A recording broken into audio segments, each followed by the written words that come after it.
وہ قاضی فائزہ ہو سکتے ہیں، اس بارے میں ہم کچھ نہیں کہہ سکتے. یعنی قاضی فائزہ کو یہ پلان تھا کہ قاضی فائزہ کو ہم اگر آئینی عدالت میں لے جائیں، جو الگ سے آئینی عدالت بن رہی ہے، جو جسٹس منصور کو پھر اس میں بھی لگا دیا جائے تو یہ تو ٹوتھ لیس قسم کی سپریم کورٹ ہوگی، تو اگر لگا بھی دیا جائے تو کیا فرق پڑتا ہے. لیکن پھر آئیڈیا آ گیا آئینی بینچ کا کہ آئینی بینچ بنا دیا جائے. اب آئینی بینچ بن گیا تو وہ پھر سارا کچھ ہی گڑبڑ ہو گیا، اس میں پھر جسٹس منصور رہے ہی نہیں. لیکن بہرحال جے یو آئی کے ساتھ جو ہے وہ یہ اتفاق تھا کہ پیپلز پارٹی کا کہ جسٹس منصور کو چیف جسٹس بنایا جائے گا. لیکن ایسا لگتا ہے اسلم غوری صاحب کے بیان سے کہ پیپلز پارٹی بعد میں اپنے بیان پر سے مکر گئی ہے. اچھا، اب یہ جو بینچ بنایا گیا ہے، اس بینچ کے بارے میں بھی ذرا سن لیجئے کہ یہ جو بینچ بنا دیا گیا ہے یہ پریکٹیکل ہی نہیں رہا. اور یہ جو بینچ کا کے قیام کا آئیڈیا تھا یہ خود جے یو آئی کا تھا. جے یو آئی نے یہ کہا تھا کہ ہم جو ہے وہ آئینی عدالت بنانے کے بجائے آئینی بینچ کی تجویز دے رہے ہیں کہ یہ بنا دیا جائے.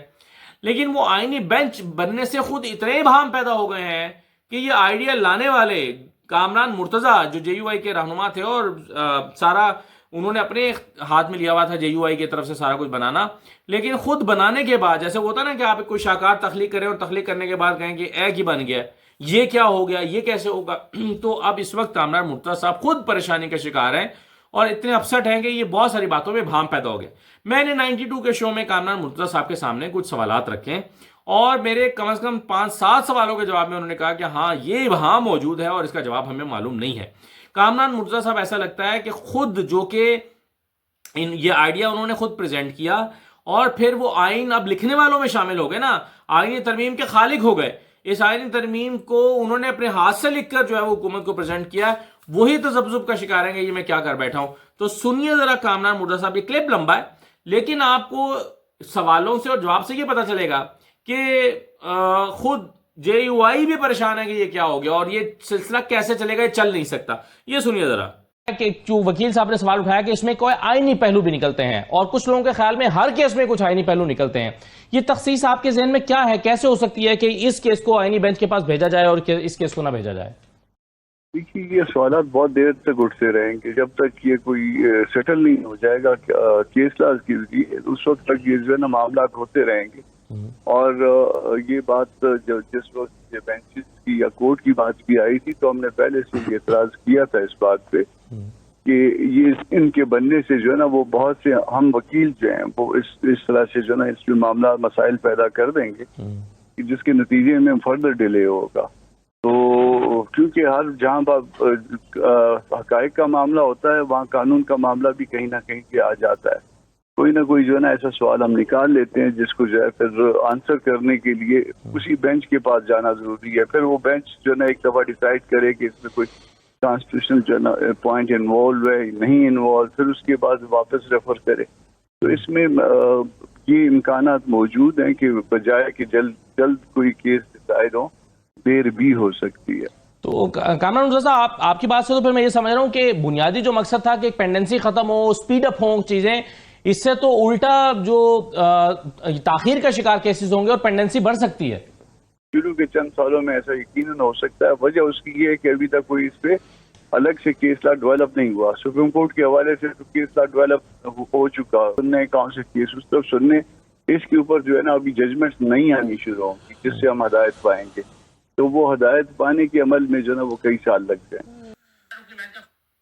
اچھا، اب دیکھیں نا کامران مرتضیٰ صاحب کیا کہہ رہے ہیں، وہ کہہ رہے ہیں کہ پینڈنسی اور بڑھ سکتی ہے اور تاخیر کا شکار ہوں گے کیسز، کیونکہ ابھی ہر کیس ہی جانا شروع ہو جائے گا آئینی بینچ کے پاس، کیونکہ وکلا کہیں گے کہ جی اس کے آئینی پہلو نکلتے ہیں. تو اس سے تو ابھی شروع کے چند سالوں میں پینڈنسی اور بڑھ جائے گی. خود کامران مرتضیٰ کہہ رہے ہیں جو یہ تجویز لے کر آئے تھے، یعنی جو بنیادی مقصد تھا کہ پینڈنسی ختم ہو، پینڈنسی تو اور بڑھ جائے گی. اب اور سنیے، رکن بینچ کا فیصلہ سن سکے گا، ریویو سن سکے گا انفیکٹ؟ نہیں، یہ سوال آئے گا کیونکہ وہ سارے سپریم کورٹ کے ججز تھے اور یہ بھی سپریم کورٹ کے ججز ہوں گے. تو پھر ایک نیا مسئلہ جو ہے یقیناً اس حوالے سے آئے گا کہ بڑے بینچ کا فیصلہ جو ہے وہ چھوٹا بینچ کیسے سنے گا. آپ کے ذہن میں کوئی اس کا جواب موجود ہے کہ یہ کیسے اس مسئلے کو حل کیا جائے گا؟ دیکھیے، ہم تو منع کرنے والوں میں سے تھا کہ نہ کریں، معاملے کو اس طرف نہ لے جائیں جس میں پھر جو ہے کمپلیکیشنز ہوں، کیونکہ جو اس وقت کامران صاحب، یہ پریکٹس اینڈ پروسیجر کمیٹی اسی طرح سے کام کرتی رہے گی یا اس کا کام بھی متاثر ہوگا؟ اور یہ جو ہوگا ڈیسیژن لینا ہے کہ کون سا کیس کس بینچ کے پاس، آئینی بینچ کے پاس جائے گا یا نہیں، یہ کون فیصلہ کر رہا ہوگا؟ یہ اس میں پھر اگین ایک ڈسپیوٹ آئے گا. ان کے یہاں جو ہے نا وہ کیس فکسیشن کا جو ہے وہ ایک الگ سے نظام ہوگا، اور یہاں سے یہ جو کمیٹی ہے یہ پریکٹس اینڈ پروسیجر والی، یہ کیسوں کی یہ بینچوں کی تشکیل کرے گی یا کیسوں کی ڈسٹریبیوشن کرے گی. یہاں پہ جو ہے نا وہ معاملات میں پھر جو ہے وہ کہیں نہ کہیں پہ ابہام پیدا ہونا شروع ہو جائے گا. اس میں اور بھی ابہام موجود ہیں اس امینڈمنٹ میں. اس جو ابہام ہیں اس کو بھی آنسر کرنے کے لیے آپ کو ایک نئی امینڈمنٹ میں جانا پڑے گا، اور مزید جو ہے نا وہ جو آپ کے پاس واپس اس کو بھی اٹینڈ کرنے کے لیے جو ہے نا پھر اس کے بعد امینڈمنٹ ریکوائرڈ ہوگی. اس کو رولز کے تحت آنسر نہیں کیا جاتا. اچھا، اب آپ دیکھیں کہ وہ یہ کہہ رہے ہیں کہ ہر بات کے ہر سوال کے جواب میں کہہ رہے ہیں ہاں یہ ابہام بھی موجود ہے، یہ ڈسپیوٹ بھی اٹھے گا، یہ بھی ہوگا. اور پھر وہ کہہ رہے ہیں کہ ان ابہام جتنے ابہام ہیں ان کو دور کرنے کے لیے آپ کو ایک اور آئینی ترمیم کی طرف جانا پڑے گا. تو ایسی جلد بازی میں ترمیم ہو گئی ہے جس میں بہت سارے ابہام موجود ہیں، جس میں ڈسپیوٹس ہیں، اور وہ کہہ رہے ہیں کہ ان سوالوں کا جواب، کئی سوالوں کا جواب جو ہے وہ ابھی ہمیں معلوم ہی نہیں ہے کہ یہ کیسے ہوگا. مزید سنیے.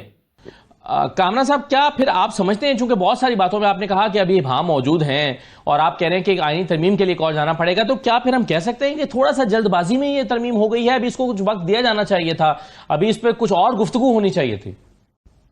تو کہتے تھے کہ اس کو اتنی جلدی نہ کریے. یہ اس کے نتیجے میں جو ہے نا، کیونکہ یہ چیزیں جو بنتی ہیں یہ ملک و قوم کے لیے بنتی ہیں، اور ملک و قوم ہمارا ہے.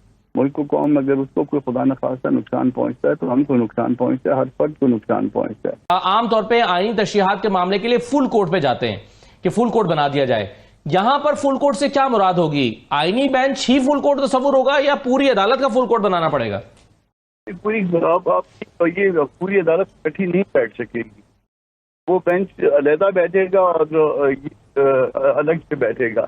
یہ الگ بات ہے کہ سر آپ نے کہا کہ وہ آئینی بینچ جو ہے وہ فل کورٹ کا حصہ نہیں ہوگا، تو جو فل کورٹ ہوگی وہ آئینی بینچ مائنس فل مائنس. یہاں پہ ایشو بنے گا، یہاں پہ ایشو یہ بنے گا کہ آیا میٹر جو ہے وہ آئینی بینچ کے سامنے جائے گا یا باقی ریمیننگ سپریم کورٹ کے سامنے جائے گا. یہ پہلا ایشو بنے گا. پھر اس کے بعد جو ہے نا دوسرا ایشو یہ بنے گا کہ چونکہ وہ آئینی بینچ اس ترمیم کی پیداوار ہے تو یا انٹرسٹ کا کلیش بھی ہو سکتا ہے. تو آیا وہ اس کلیش وہ انٹرسٹ کے کلیش کی وجہ سے کیا اس معاملے کو سن سکتے ہیں یا نہیں سن سکتے. اور پھر اگلا سوال اس کے بعد یہ پیدا ہوگا کہ باقی ریمیننگ جو ججز ہے سپریم کورٹ کے، انہوں نے تو کوئی آئینی معاملہ سننا نہیں ہے، تو وہ اس کو سن سکتے ہیں یا نہیں سن سکتے ہیں. تو یہ بہت سے ایسے سوالات ہیں جس کا جواب ابھی تک وہ کہتے ہیں بہت سے ایسے سوالات ہیں جس کے جوابات ابھی تک ہمارے پاس نہیں ہیں. تو یہ سارے جو یعنی کامران مرتضیٰ تو لیڈ کر رہے تھے اس آئینی ترمیم کو ایک طرح سے، مولانا فضل الرحمان صاحب کی، کیونکہ انہی کا مسودہ مانا گیا، تو یہ مسودہ تو لکھا ہی کامران مرتضیٰ صاحب نے، اور پھر بھی وہ کہتے ہیں کہ اس میں اتنے ابہام موجود ہیں، تو پھر یہ کیسے چلے گا؟ یہ انڈو ہو جائے گا ایسا لگتا ہے. آپ دیکھیے نا، ایک اور بہت بڑا ابہام ہے، اور وہ یہ ابہام ہے کہ جوڈیشل کمیشن ہے، ایک 13 رکنی جوڈیشل کمیشن ہے جس نے آئینی بینچ بنانا ہے. اچھا، اب اس جوڈیشل کمیشن کے ممبرز کون ہیں؟ Chief justice of Pakistan, 3 senior ججز، اور 5واں جو جج ہے وہ آئینی بینچ کا سربراہ ہوگا. اب آئینی بینچ کا سربراہ جو ہے وہ بنیادی طور پر اس بینچ میں شامل ہے جس نے آئینی بینچ بنانا ہے. تو آئینی بینچ جب بنے گا ہی نہیں، بنا ہی نہیں ہوگا، اس کا کوئی سربراہ ہوگا ہی نہیں، تو وہ جوڈیشل کمیشن میں کیسے بیٹھے گا؟ اچھا، یعنی جوڈیشل کمیشن اس کا مطلب نامکمل ہے. تو پہلے مرغی آئے گی یا پہلے انڈا آئے گا، یہ پتہ ہی نہیں ہے. اگر آپ دیکھیے نا کہ آئینی بینچ جو ہے وہ اس جوڈیشل کمیشن نے بنانا ہے جس کا خود ایک ممبر آئینی بینچ کا سربراہ ہوگا، تو کیا ہوگا پھر کیا نامکمل جوڈیشل کمیشن بیٹھ کے آئینی بینچ بنائے گا، اور پھر اس کا جو چیف ہوگا وہ آ کر واپس جوڈیشل کمیشن میں بیٹھے گا؟ تو اس کا مطلب ہے کہ آئینی بینچ نامکمل جوڈیشل کمیشن بنائے گا.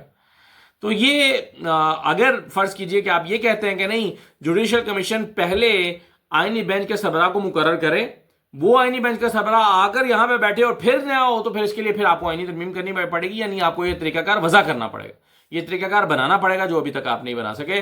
تو اتنے ابہام ہیں یہ قاضی فائز عیسیٰ کے کے چکر میں جو شروع ہوا تھا کہ جوڈیشل پیکج لے کر آ رہے ہیں، وہ جوڈیشل پیکج جس میں قاضی فائزہ بھی 3 سال کے لیے ایکسٹینشن مل جائے گی ان کو، وہ جوڈیشل پیکج تو نہ آیا، ایک بیچاری لولی لنگڑی سی ترمیم آئی ہے، اور اس کا بھی حال یہ ہے کہ خود اس کا خالق جو ہے وہ پریشان بیٹھا ہے، سر پکڑ کے بیٹھا ہے کہ میں کی کر بیٹھا ہے۔